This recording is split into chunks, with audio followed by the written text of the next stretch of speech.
Water. Nearly 3/4 of the world is covered by water.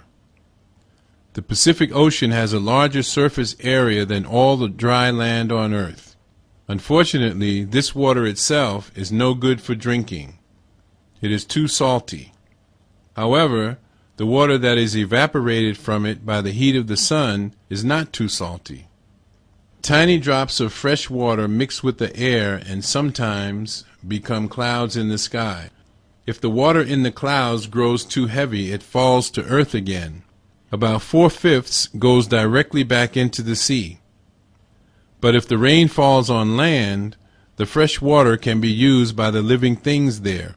Most of it, however, either returns to the sea in rivers or disappears underground.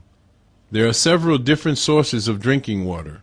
In some areas, dams prevent rivers from returning rainwater to the sea.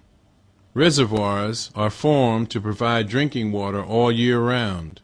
In other places, rainwater drains through the Earth's surface and collects in lakes or rivers underneath.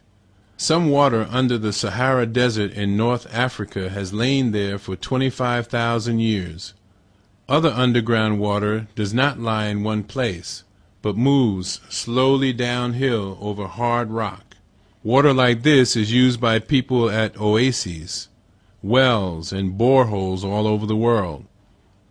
However, the largest source of fresh water has never been used at all. About 90% of all fresh water in the world is in Antarctica. It is unusable because it is remote and is in the form of ice and snow.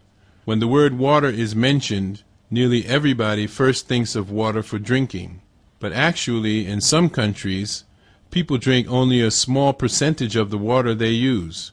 In the UK, for example, each person uses an average of about 180 liters of water per day. Of that, only about 3% is used for cooking and drinking. People use most of the rest for washing dishes, clothes, and themselves, and in the toilet.